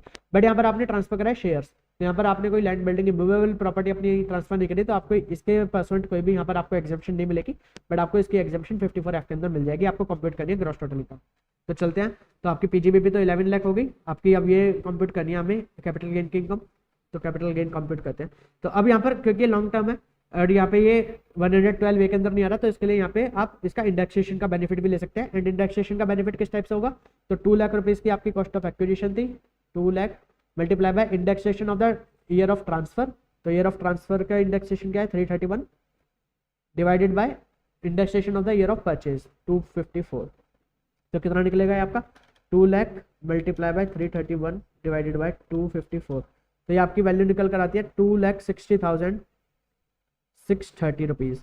एंड आपने सेल कितने में करा 23,50,000, 23,50,000 में आपने सेल करा, एंड 2,60,630 आपकी निकल कर आती है वैल्यू। तो आपका कैपिटल गेन आ गया 20,89,370। तो चलिए एक बार सॉल्यूशन पे चलते हैं। तो यहाँ पर पीजीबीपी की income 11 lakh rupees, depreciated value of block तो 10 लाख रुपए का था, 22 लाख रुपए का खरीदे, 19 लाख रुपए का सेल कर दिया, तो 13 लाख रुपए बचे। बट आपको यहाँ पे कोई भी डेप्रिशिएशन नहीं मिलेगा क्योंकि पुट टू यूज आपने नहीं करा था ड्यूरिंग द प्रीवियस ईयर। ठीक है, कैपिटल गेन में आपकी 23,50,000 रुपीज में आपने सेल करी थी, आपने इंडेक्स कॉस्ट ऑफ एक्विजिशन निकाली 2 lakh multiply by CI of the year of transfer divided by CI of the year of purchase, तो आपकी आ गई 260,630। एंड इससे आपका कैपिटल गेन निकल कर आता है 20,89,370। एंड अब इसमें आपको 54EC नहीं मिलेगा क्योंकि 54EC मिलता है on transfer of land and building, but आपको 54F मिल जाएगा, वो भी कितना मिलेगा आपको प्रोपोर्शनेट। प्रोपोर्शनेट कैसे मिलता है, तो आपका यहाँ पे टोटल कैपिटल गेन कितना हुआ 20,89,370, कितने रुपए के ट्रांसफर पे, आपकी फुल वैल्यू ऑफ कंसिडरेशन क्या थी 23,50,000 रुपीज, एंड अभी आपने यहाँ पे इन्वेस्ट कितना करा 19 लाख रुपीज। तो ये आपको इस टाइप से प्रोपोर्शनेट बेसिस पे आपको यहाँ पे एग्जेम्पशन मिलेगी। तो कितना आपका टोटल कैपिटल गेन आया, कितनी फुल वैल्यू ऑफ कंसिडरेशन पे, एंड कितना अब आपने इन्वेस्ट करा, तो 20,89,370 divided by 23,50,000 multiply by 19 lakh, तो ये आपकी वैल्यू निकल कर आती है 16,89,278। तो ये आपको एग्जेम्पशन मिल जाएगी, तो उससे आपकी GTI निकल जाएगी, ये आपकी इनकम निकल जाएगी under the head capital gain, और आप दोनों को प्लस कर दीजिए तो आपकी ग्रॉस टोटल इनकम होगी फॉर द असेसमेंट ईयर 2023-24। ठीक है, तो ये क्वेश्चन आपको समझ आ गया। तो यहाँ पर आपको केवल क्या याद रखना है, 54EC आपको on the transfer of land and building मिलते हैं, शेयर्स पर नहीं मिलता, एंड 54F आपको प्रोपोर्शनेट बेसिस पे मिलता है। चलिए let's move to the next question, question number 12। Question number 12 क्या बोलता है, mister Ram are resident individual aged 65 years, ओहो ये भी सीनियर सिटीजन है, ठीक है जी। Submit the following details of his income for the assessment year 23-24। तो इन्होंने अपनी कुछ इनकम्स वगैरह बता रखी है, इनकम्स एंड लॉसेस। क्वेश्चन पूछ के रहा है, compute the total income of mister Ram and show the items eligible for carry forward assuming that he does not opt for the provision of section 115 BSc। तो इन्होंने यहाँ पे 115 BSc को opt नहीं कर रहे, तो इस केस में 115 BSc को अगर ये ऑप्ट कर लेते हैं तो क्या होता है कि जो HP के लॉसेज होते हैं वो किसी और हेड के साथ सेट ऑफ नहीं हो सकते। अब इन्होंने 115 BSc को ऑप्ट नहीं करा, तो HP के भी अगर कोई लॉसेज होंगे तो वो भी अदर हेड्स के साथ आपके सेट ऑफ हो जाएंगे। तो यहाँ पर आपका लॉस है स्पेकुलेटिव बिजनेस ए के अंदर, एंड यहाँ पर आपका इनकम है फ्रॉम स्पेकुलेटिव बिजनेस बी। तो आप ये लॉस को इस इनकम के साथ सेट ऑफ कर सकते हैं। तो यहाँ पर आपका स्पेकुलेटिव बिजनेस के अंदर आ जाएगा 1,20,000, ठीक है, तो आपका ये खत्म हो गया, ये खत्म हो गया। Loss from specified business covered under 35 AD, तो इसके लॉसेस को आप केवल 35 AD के साथ ही सेट ऑफ कर सकते हैं, किसी और इनकम के साथ, किसी और बिजनेस इनकम के साथ सेट ऑफ नहीं कर सकते। इनकम फ्रॉम सैलरी कॉम्प्यूटेड, तो आपकी 2 लाख रुपए की कॉम्प्यूटेड इनकम निकल कर आ रही है। Loss from let out house property, तो लेट आउट हाउस प्रॉपर्टी में 1,19,000 रुपीज़ का लॉस आ रहा है, एंड ये HP का लॉस पहले HP के साथ ही या तो सेट ऑफ हो सकता है, और अगर HP से नहीं होता तो किसी भी हेड के साथ सेट ऑफ हो सकता है, इवन इफ सैलरी के साथ भी। तो हम इसे 2 लाख रुपए की यहाँ पे सैलरी की इनकम है एंड 1 लाख रुपए का यहाँ पे लॉस है, तो हम इन दोनों को आपस में सेट कर देते हैं, तो ये 10,000 रुपए की सैलरी की इनकम बची हमारी, ठीक है, याद रखना है सैलरी की इनकम है। अब लॉस फ्रॉम क्लॉथ बिजनेस, अब ये हमारा सिंपल बिजनेस है, मतलब अदर बिजनेस कि मतलब हमारे 3 तरीके के बिजनेस होते हैं, एक हमारा normal business, specified business, speculative business. तो हमारा नॉर्मल बिजनेस है, अगर स्पेसिफाइड बिजनेस के लॉसेज हैं तो वो केवल स्पेसिफाइड बिजनेस के गेन्स के साथ सेट ऑफ हो सकते हैं। स्पेकुलेटिव बिजनेस के लॉसेज हैं तो वो केवल स्पेकुलेटिव बिजनेस के गेन के साथ सेट ऑफ हो सकते हैं। बट अगर आपके नॉर्मल बिजनेस के कोई भी लॉसेज हैं तो वो आपके स्पेसिफाइड बिजनेस के लॉस गेन्स के साथ या स्पेकुलेटिव बिजनेस के गेन्स के साथ सेट ऑफ हो सकते हैं, ठीक है। तो मैंने क्या बोला कि स्पेसिफाइड बिजनेस के लॉस या स्पेकुलेटिव बिजनेस के लॉस नॉर्मल बिजनेस के साथ सेट ऑफ नहीं हो सकते, बट नॉर्मल बिजनेस के लॉस स्पेकुलेटिव के गेन या स्पेसिफाइड बिजनेस के गेन के साथ सेट ऑफ हो सकते हैं। तो यहाँ पर ये लॉस कितने रुपए का है, 80,000 रुपीज का लॉस है, एंड यहाँ पे हमें स्पेकुलेटिव के अंदर इनकम आ रही थी 120, तो ये 80,000 यहाँ से और लेस कर दीजिए, तो ये हमारा बचा 40,000 रुपीज का लॉस स्पेकुलेटिव का, 40,000 रुपीज का प्रॉफिट स्पेकुलेटिव का। Long term capital gain from the sale of urban land 3 lakh rupees, तो कैपिटल गेन है long term. Long term capital loss on sale of shares STT not paid, तो ये यहाँ पर इसके साथ सेट ऑफ हो सकता है, क्योंकि long term capital gain long term capital loss के साथ सेट ऑफ हो सकता है, but short term capital loss के साथ ये सेट ऑफ नहीं हो सकता। यानी कि अगर मान लीजिए आपका कोई लॉन्ग टर्म कैपिटल लॉस है and short term capital gain है तो वो सेट ऑफ नहीं हो सकते, but long term capital loss है and long term capital gain है तो वो सेट ऑफ हो सकते हैं, ठीक है। एंड अगर मान लीजिए शॉर्ट टर्म कैपिटल लॉस है and long term capital gain है तो वो भी सेट ऑफ हो सकते हैं। मतलब छोटा भाई बड़े भाई की मदद नहीं करेगा, बट बड़ा भाई छोटे भाई की मदद कर सकता है, ठीक है। और यहाँ पे कोई भी इस टाइप का नहीं कि STT paid not STT paid, LTCG, मतलब यहाँ पे कोई भी भेदभाव नहीं है। तो आपका ये LTCG इस वाले LTCL के साथ मतलब ये सेट ऑफ हो जाएगा, तो 3 लाख ये 1 लाख ये, तो यहाँ पे सेट ऑफ कर दीजिए, तो यहाँ पे बचा आपका 2 लाख रुपए की income. Long term capital loss on sale of listed share in recognised stock exchange, तो ये 1,50,000 इसे भी सेट ऑफ कर दीजिए, तो यहाँ पे बचा आपका 50,000 रुपीज, ये भी आपका खत्म हो गया। और क्या है, इनकम फ्रॉम बैटिंग ग्रॉस, तो आपकी बैटिंग की इनकम है 80,000 रुपीज, तो ठीक है। लॉस फ्रॉम गैम्बलिंग, ये ना तो आपका सेट ऑफ होगा ना ही कैरी फॉरवर्ड होगा, तो ये आपका बिल्कुल बेकार का लॉस होता है, इसे हटा दीजिए यहाँ से। Interest on saving bank deposit 12,000, तो ठीक है, ये आपकी इनकम है IFOS की, IFOS। Interest on fix deposit, तो ये भी आपकी इनकम आई IFOS की, तो ये आपकी 52,000 रुपीज़ की इंटरेस्ट इनकम होगी, क्योंकि यहाँ पर हमने पढ़ा था कि बंदा हमारा ये सीनियर सिटीजन था 62 ईयर्स ऑफ एज का, तो यहाँ पर आप 80 TTB की डिडक्शन भी क्लेम कर सकते हैं 50,000 रुपये तक की। तो यहाँ पे आपको 52,000 में से 50,000 की डिडक्शन मिल जाएगी, तो 2,000 रुपये आपका ये टैक्सेबल होगा, 80,000 रुपये आपका इनकम फ्रॉम बैटिंग टैक्सेबल होगा, एंड स्पेक्यूलेटिव में 40,000 रुपीज़ आपका टैक्सेबल होगा, एंड 10,000 रुपये आपका इनकम फ्रॉम सैलरी टैक्सेबल होगा, 50,000 रुपीज़ आपका कैपिटल गेन टैक्सेबल होगा, एंड ये 20,000 रुपीज़ के जो आपके स्पेसिफाइड के लॉस बच गए इन्हें आप कैरी फॉरवर्ड कर सकते हैं फॉर द सब्सिक्वेंट ईयर्स। ठीक है जी, तो ये क्वेश्चन आपको आगे समझ चलिए एक बार इसका सॉल्यूशन भी देख लीजिए। तो सैलरी 10,000 रुपये आई, एंड PGBP में आपके 40,000 रुपीज़, कैपिटल गेन के अंदर 50,000 rupees, next income from other sources में 80,000, 12,000, 40,000, तो 132, इसमें 50,000 रुपीज़ की आपको 80 TTB मिल गई, तो आपकी टोटल इनकम निकल कर आई 1,82,000 रुपीज़। एंड जो आपका ये 20,000 रुपये का अनएब्जॉर्ब लॉस बच गया था इसे आप कैरी फॉरवर्ड कर सकते हैं, एंड जो आपके बैटिंग का जो लॉस था वो आप ना सेट ऑफ कर सकते हैं ना उसे कैरी फॉरवर्ड कर सकते हैं। ठीक है, चलिए let's move forward to next question. Question number 13, examine the tax implication of each transaction and compute the total income of mister Tushar, Mrs Tushar and their minor son for the assessment at 2023-24 assuming they do not wish to opt 115 BSc। तो वो 115 BSc को opt नहीं कर रहे। And यहाँ पर हमने पढ़ा था कि अगर कोई माइनर सन की इनकम होती है अदर देन उसके खुद के टैलेंट या स्किल्स से होने वाली इनकम, तो इस केस में माइनर सन की इनकम हाईयर अर्निंग पेरेंट के हाथ में टैक्सेबल हो जाती है। यानी कि अगर मान लीजिए मिस्टर तुषार की इनकम मिसेस तुषार से ज़्यादा है तो मिस्टर तुषार के हाथ में इनकम क्लब हो जाएगी, एंड मान लीजिए अगर मिसेस तुषार की इनकम ज़्यादा है मिस्टर तुषार से तो मिसेस तुषार के हाथ में माइनर सन की इनकम क्लब हो जाएगी। बट अगर ये इसके खुद के टैलेंट से होगी तो वो माइनर सन के हाथ में ही टैक्सेबल होगी। ठीक है, चलिए mister Tushar has a fixed deposit of 6 lakh in the state bank of India. He instructed the bank to credit the interest on deposit at the rate of 9% from 1st April 22 to 31st March 23 to the saving bank account of Mr. Raj, son of his brother, to help him in his education। तो यहाँ पर हमने पढ़ा था clubbing के provisions के अंदर कि आपने अपनी एसेट को ट्रांसफर करे बिना आपने अपनी इनकम को ट्रांसफर कर दिया, तो इस केस में आपने अपनी इनकम ट्रांसफर कर दी बट स्टिल ये किसके हैंड्स में टैक्सेबल होगी, in the hands of transferor. ठीक है, तो ये 6 लाख रुपए के ऊपर 9% का इंटरेस्ट, 6 लाख पे 9%, तो 54,000 रुपीज़ का आपकी इनकम हो गई मिस्टर तुषार की। इन्होंने ये ट्रांसफर कर दी मिस्टर राज को, अपने भाई के बेटे को, यानी कि अपने भतीजे को इन्होंने ट्रांसफर कर दी, बट स्टिल ये टैक्सेबल होगी in the hands of mister Tushar only. Second, mister Tushar started a proprietary business on 1st of May 2022 with a capital of ₹6 lakh. His wife Mrs. Tushar, a software engineer, gave cash of ₹5 lakh on 1st of May 22। यानी कि ये इसकी opening capital का ही part है। तो हमने पढ़ा था कि इस केस में अगर आपके कोई स्पाउस आपको कोई कैपिटल वगैरह कंट्रीब्यूट करता है आपके बिजनेस आपके पार्टनरशिप के अंदर, तो इस केस में जो भी आपको उससे प्रॉफिट होगा या आपको जो भी उसका शेयर मिलेगा तो वो आपके स्पाउस को भी जो प्रोपोर्शनेट बेसिस पे आपके स्पाउस के हैंड्स के अंदर टैक्सेबल हो जाएगा वो। तो कब, अगर जो उसने गिफ्ट दिया वो आपकी ओपनिंग कैपिटल का पार्ट बनता है। तो यहाँ पर आपका बिजनेस स्टार्ट हुआ 1st मई को, एंड आपकी इनकम भी आपको मतलब आपने अपने स्पाउस से मिला हुआ अमाउंट जो आपको गिफ्ट मिला वो भी आपने अपने बिजनेस के अंदर अपनी कैपिटल के अंदर लगा दिया 1st of May को। तो आपकी ओपनिंग कैपिटल का पार्ट है। अगर मान लीजिए आपको ये बाद में मिलता, लेट सपोज ये आपको मिलता 1 जुलाई को, तो इस केस में यहाँ पर मिसेस तुषार के हाथ में टैक्सेबल नहीं होता इससे होने वाला गेन, बट यहाँ पर ये ओपनिंग कैपिटल का पार्ट बन गया तो इसलिए अभी टैक्सेबल हो जाएगा, which was immediately invested in the business of mister Tushar. तो इन्होंने इमीडिएटली इन्वेस्ट कर दिया। He earned a profit of 4 lakh during the previous year 22-23। तो उन्हें 4 लाख रुपीज़ का प्रॉफिट हुआ on the total capital contribution of 6 lakh इनका खुद का एंड 5 लाख इनकी वाइफ का, तो 11 लाख रुपीज़ पे। तो इन्हें 4 लाख का प्रॉफिट हुआ 11 लाख रुपीज़ पे, तो उसमें से प्रोपोर्शनेट यानी कि 2,18,181 तो मिस्टर तुषार के हाथ में टैक्सेबल होगा, एंड बाकी रिमेनिंग कितना 5 लाख रुपीज़ पे 6 लाख कितना प्रॉफिट हुआ था, 4 lakh divided by 11 lakh into 5 lakh 1,81,818 181,818 rupees ये मिसेस तुषार के हाथ में टैक्सेबल होगा।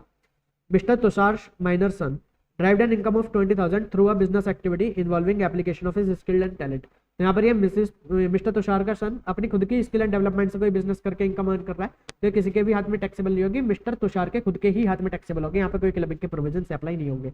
ठीक है, तो अब यहाँ पर मिस्टर तुषार की इनकम क्या हुई 54,000 प्लस 2,18,181, मिसेस तुषार की 1,81,818 एंड तुषार के माइनर सन की 20,000 रुपीज़। तो एक बार आंसर को भी आप चेक कर लीजिए। तो इंटरेस्ट ऑन मिस्टर तुषार, ये मिस्टर तुषार के हाथ में 2,18,182, 181,818 एंड 20,000 रुपीज़ तुषार के माइनर सन के हैंड्स में टैक्सेबल हो गई। ठीक है जी, तो चलिए ये आपको समझ आ गया। Now come to question number 14। Mr Kamal a resident individual aged 48 years, तो ये नॉर्मल है, सीनियर सिटीजन नहीं है, is working at a senior management position in a private bank since past 20 years. During the previous year 22-23 he received the following emoluments from the employer। तो इन्हें basic salary मिली 3,50,000 रुपये per month की, client entertainment reimbursement मिला इन्हें 20,000 रुपये per month का, out of which he submitted the bill of 2 lakh for the relevant year. तो client को एंटरटेनमेंट करने के लिए इन्हें यहाँ पर रीइंबर्समेंट मिला 20,000 रुपये पर महीने के हिसाब से, एंड इन्होंने एक्चुअली खर्चा करा था 2 लाख रुपये का। तो जो भी इन्हें टोटल मिला 2,40,000, उसमें से 2 लाख रुपये का एक्चुअल खर्चा इन्होंने कर दिया, तो 40,000 जो बचा ये इनकी सैलरी इनकम हो जाएगी। Leave travel allowance of 4 lakh per annum. He took a trip to Goa with his spouse and 2 children, तो 2 children तक अलाउ होते हैं, in December 22, for which plane boarding ticket of 1 lakh and the hotel booking of 3 lakh were submitted to the employer। तो यहाँ पर LTA ने मिला 4 lakh rupees का, बट LTA के अंदर हमें जो एग्जामिशन डिडक्शन हमें मिलती है, LTA के अंदर जो हम डिडक्शन क्लेम कर सकते हैं वो केवल हम कर सकते हैं बोर्डिंग टिकट्स के लिए। तो ये हमारी जो होटल बुकिंग वगैरह होती है, तो ये अमाउंट हमारा LTA में डिडक्शन हम इसकी क्लेम नहीं कर सकते। तो ये 4 लाख रुपए मिला, 1 लाख रुपए आपको अलाउ हो जाएगा, तो 3 लाख रुपए आपकी इनकम बन जाएगी, सैलरी इनकम। ठीक है जी। Performance bonus amounting to 20% of annual basic salary. तो जो एनुअल बेसिक सैलरी है 3,50,000 मल्टीप्लाई बाय 12, उसका 20% इन्हें परफॉर्मेंस बोनस मिला, तो ये भी टैक्सेबल हो जाएगा in the hand salary. He is eligible to take a staff housing loan up to 20 lakh at a concessional rate of 2.5% per annum. He availed a housing loan of 15 lakh out of the same on 1st June 2022. No repayment of the loan has been made during the financial year 22-23. The lending rate of SBI as on 1st of April 2022 for the housing loan may be 8% per annum. तो अब यहाँ पर क्या SBI का rate है 8%, and इसे कितने पे मिल गया 2.5%। तो यहाँ पे परक्यूजिट कितना हुआ 8 माइनस 2.5%, यानी कि 5.5% का ये हो गया परक्यूजिट। तो अभी जो 5.5% पर एनम का यहाँ पर परक्यूजिट इसे मिला on the loan of 15 lakh rupees, and ये इसे कितने दिन के लिए लिया था इसने, ये इसने लिया था 1 जून को, तो यानी कि अप्रैल एंड में 2 महीने छोड़कर, तो 10 महीने के लिए इसने लिया था, तो 10 आउट ऑफ 12, तो 15 लाख रुपए पे 5.5% फॉर 10 मंथ्स, तो 68,750 रुपीज़, ये भी इसकी सैलरी इनकम बन जाएगी। ठीक है, चलिए next. The bank also allotted 1,500 equity shares to Mr Kamal in May 22 at the rate of 1,300 per share. The FMV of the share was 1,500 per share. तो यहाँ पर स्वेट इक्विटी शेयर दिए गए जिसकी FMV है 1,500 पर शेयर, और वो दिए कितने में गए 1,300 पर शेयर। तो जो 200 रुपये का गैप है, तो ये एज अ परक्यूजिट टैक्सेबल हो जाएगा इन सैलरी। ठीक है, तो ये सैलरी के अंदर टैक्सेबल हो जाएगा।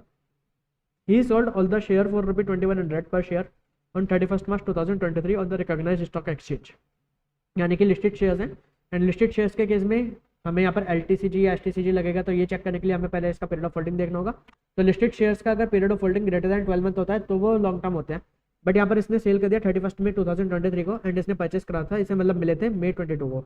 तो इस केस में इसका period of holding less than 12 month है, तो ये यहाँ पर STCG बन जाएगा, STCG STT पेड वाला, यानी कि 111A के अंदर इस पर 15% के रेट से टैक्स लगेगा। एंड टैक्स लगाने के लिए, कैपिटल गेन लगाने के लिए full value of consideration 2,100, and cost of acquisition क्या माना जाएगा, तो जो आपकी कॉस्ट ऑफ एक्विजिशन जो आपने एक्चुअली पे करा प्लस जो आपका एज अ परक्यूजिट टैक्सेबल हो गया है, यानी कि आपने एक्चुअली पे करा 1,300 एंड आपका एज अ परक्यूजिट टैक्सेबल हो गया था 200, तो आपके यहाँ पे कॉस्ट ऑफ एक्विजिशन बनी जाएगी 1,500, तो 600 रुपये पर शेयर आपका यहाँ पे कैपिटल गेन निकलेगा, और वो भी 600 पर शेयर ऑन द 1,500 शेयर्स। तो आपका कैपिटल गेन निकलेगा, और ये आपका STCG अंडर सेक्शन 111A 15% के रेट से टैक्सेबल हो जाएगा। The following transaction were made by mister Kunal during the previous year 22-23। He earned rental income of 35,000 per month from a 3 BHK residential flat situated at Delhi. He purchased the said flat for 45 lakh in June 22 using the housing loan availed from the employer and his own savings। तो यहाँ पे इसने 15 लाख रुपए का housing loan लिया था, तो इसने वो यूज़ करा एंड अपनी खुद की सेविंग्स को इसने यूज़ करा। It was let out from July 22। Municipal taxes of 12,000 for the financial year 22-23 was paid by the mister Kamal.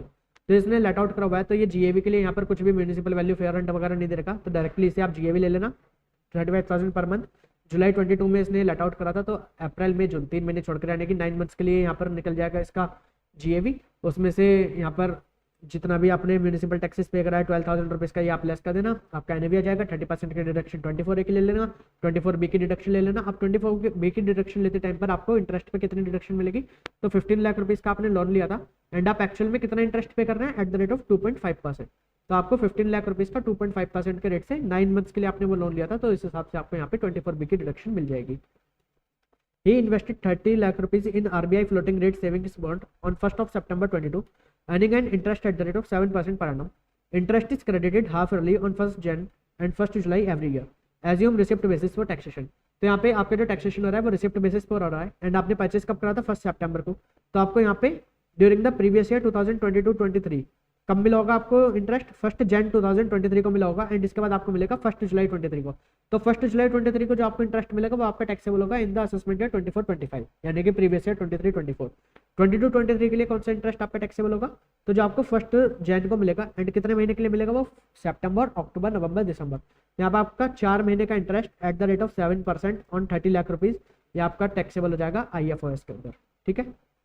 He also paid LIC premium of 15,000 for self, 20,000 for wife and 30,000 for dependent father aged 75 years.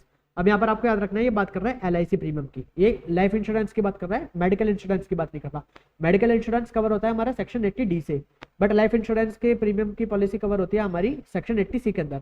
And 80C के अंदर आप किस किस के लिए यहाँ पे deduction ले सकते हैं, खुद के लिए या अपने स्पाउस के लिए। तो यहाँ पर आपको 80C की डिडक्शन मिलेगी 15,000 प्लस 20,000 35,000 रुपीज की आप डिडक्शन ले लेंगे 80C के अंदर।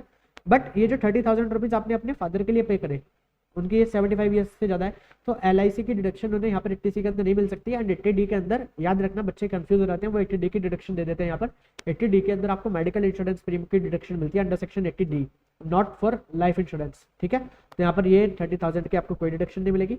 Medical insurance premium paid on the health of dependent brother and major dependent son amounted to 5,000 paid by cheque and 10,000 paid in cash respectively.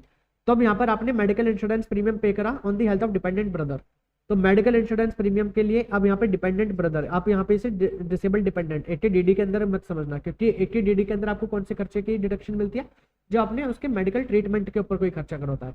यहाँ पे आपने मेडिकल ट्रीटमेंट के ऊपर खर्चा नहीं करा, यहाँ पे आपने मेडिकल इंश्योरेंस लिया है आपके डिपेंडेंट ब्रदर के लिए, तो यहाँ पर आपको 80D देखना होगा। एंड 80D के अंदर वहाँ पे वर्ड यूज करके पेरेंट्स, एंड पेरेंट्स के अंदर आते हैं आपके मदर एंड फादर, तो आपका ब्रदर 80D के अंदर कवर नहीं होता, तो इसलिए आप वहाँ पे उसकी 80D के अंदर डिडक्शन नहीं ले सकते।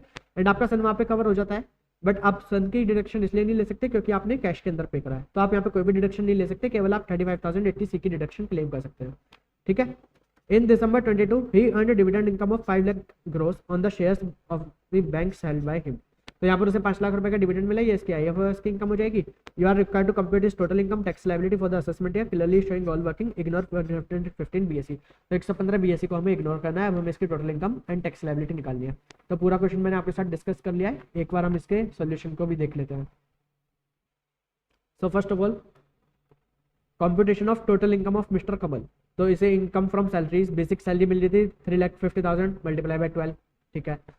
एंटरटेनमेंट रीइंबर्समेंट मिला था 2,40,000 माइनस 2 लाख, तो ये 40,000 इसका, ठीक है। लिव ट्रैवल अलाउंस मिला था 4 लाख का, बट उसमें केवल आपको जो आपके एयर टिकट्स थे वो अलाउ होते हैं, होटल बुकिंग वगैरह अलाउ नहीं होता, तो 1 लाख रुपीज़ तक आपको अलाउ हो जाएगा, एंड बाकी 3 लाख आपका टैक्सेबल हो जाएगा। Performance bonus 20% of the basic salary, ये आपका टैक्सेबल है। Interest on housing loan 15 lakh, तो ये आपके 5.5% का परचेज रेट है, क्योंकि 8% नॉर्मल रेट है एंड आपको 2.5% पे मिला, तो 5.5% आपकी परचेज रेट है, तो 15 लाख पे 5.5% फॉर द 10 मंथ्स, तो ये आपका 68,750 आपका एज अ परचेज टैक्सेबल हो जाएगा under that salary. Sweat equity shares allotted by the employer, तो 200 रुपीज़ का आपका ये परचेज रेट है, 200 इंटू 1500, तो 3 लाख रुपीज़ ये आपका टैक्सेबल हो जाएगा एज सैलरी। एंड आप 115 BSE को ऑप्ट नहीं कर रहे, तो इसलिए आप स्टैंडर्ड डिडक्शन भी क्लेम कर सकते हैं, तो आपकी टैक्सेबल सैलरी की इनकम निकल आई।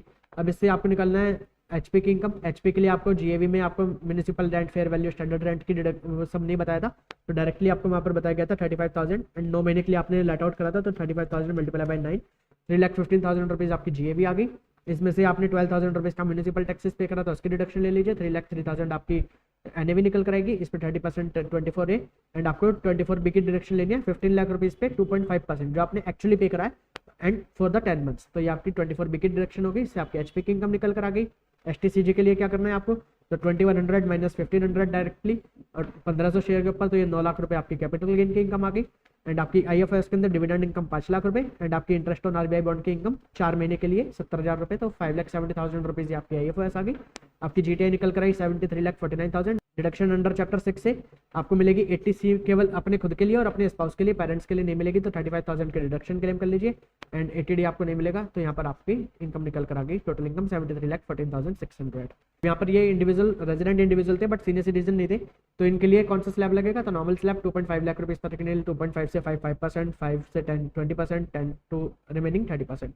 एंड जो आपका कैपिटल गेन हुआ था तो वो STCD under section 111 eight the rate of 15% वो आपका टैक्सेबल हो जाएगा। तो 15% के रेट से वो टैक्स हो गया, बाकी इनकम पे आपकी टैक्स लग गया स्लैब रेट्स पे। एंड आपका जो सरचार्ज है 10%, क्योंकि 50 लाख रुपए से ज़्यादा की थी आपकी इनकम तो सरचार्ज लग जाएगा। हेल्थ एंड एजुकेशन से सेट कर देना तो आपकी टैक्स लायबिलिटी निकल कर आ जाएगी। ठीक है, तो ये क्वेश्चन भी हमारा सॉल्व हो गया। Now come to the question, next question, and this is the last question of the RTP। तो क्वेश्चन नंबर 15 क्या बताता है, ये हमसे पूछता है कि हमें कब कब पेन देना है, तो इन ट्रांजेक्शन के ऊपर हमें पेन देना है या नहीं देना। तो ओपनिंग का current account with the HDFC bank, तो अगर आप किसी बैंक के साथ कोई अपना करंट अकाउंट वगैरह ओपन कराते हैं तो आपको वहाँ पे पेन देना होता है। अगर आप अपना सिंपल बेसिक अकाउंट ओपन करा रहे हैं तो पेन नहीं देना, बट अगर आप करंट अकाउंट ओपन करा रहे हैं तो आपको पेन देना मैंडेटरी है। Sale of shares of the ABC private limited for 1,50,000, तो अब ये आपके ABC प्राइवेट लिमिटेड का आपने शेयर्स को सेल करा एंड आपकी ट्रांजेक्शन 1 लाख रुपीज से ज़्यादा किया, तो इस केस में यहाँ पे आपको पैन कोड करना मैंडेटरी है। Purchase of 2 wheeler motor vehicle of ₹1 lakh, तो आप अगर कोई भी मोटर व्हीकल परचेज करते हैं तो आपको पैन देना होता है, बट उसमें एक एक्सेप्शन है कि अगर आप 2 व्हीलर परचेज करते हैं तो उसमें आपको पैन देने की रिक्वायरमेंट नहीं होती। तो यहाँ पर आप 2 व्हीलर परचेज कर रहे हैं तो यहाँ पर आपको पैन नहीं देना। Purchase of a professional laptop off ₹3 lakh, and हमने वहाँ पे क्लॉसेस पढ़े थे, 17 क्लॉज पढ़े थे आई थिंक, एंड वहाँ पे अगर कोई भी उन 17 क्लॉज के अंदर कवर नहीं होता है एंड उससे अलग कोई भी ट्रांजेक्शन होती है एंड उसका एग्रीगेट वैल्यू 2 लाख रुपीज से ज़्यादा होता है सिंगल ट्रांजेक्शन में, तो फिर इस केस में वहाँ पर पैन देना आपको मैंडेटरी होता है। एंड यहाँ पर आपने लैपटॉप खरीदा 3 लाख रुपए का तो यहाँ पर भी आपको पैन कोड करना है yes since the amount paid exceed 2 lakh rupees. ठीक है जी, तो इसी के साथ हमारा ये RTP मई 2023 का डिस्कशन भी कंप्लीट हो गया। एंड मैंने अपनी पूरी कोशिश करी कि मैं आपको सभी कंसेप्ट से, सभी प्रोविजन से, सभी जितने भी हमारे इसके अंदर सेक्शंस जो भी प्रोविजंस यूज़ करे गए तो मैं सबको आपको एक बार दोबारा से सारा रिवाइज करवाता चलूँ कि क्या क्या वहाँ पे कैसे कैसे लिखा हुआ था। एंड अब मैंने आपको इतनी अच्छी तरीके से पूरा क्वेश्चन पढ़ना, उसे सॉल्व करना, किस टाइप से आपको लाइन बाय लाइन करते हुए चलना है, तो यही सेम अप्रोच आपको अपने एग्जाम्स के अंदर फॉलो करनी है। एंड आप मेरे साथ बने रहिए, अभी आगे भी हमारी 6 सीरीज और बाकी हैं जिसके अंदर अभी 2 RTP and 4 previous year attempt के क्वेश्चन पेपर हम सॉल्व करेंगे। तो stay connected with us, stay motivated and अपनी पढ़ाई के ऊपर अच्छी तरीके से फोकस करते रहिए, अपनी पढ़ाई को करते रहिए, क्वेश्चंस को सॉल्व करते रहिए, प्रोविजंस को रिवाइज करते रहिए, सभी अच्छी तरीके से आप करते रहिए and you will definitely rock in your exam. So that's all for the today from my side. So please like the video, share it with your friends, subscribe to our channel. Thank you, good bye, signing of.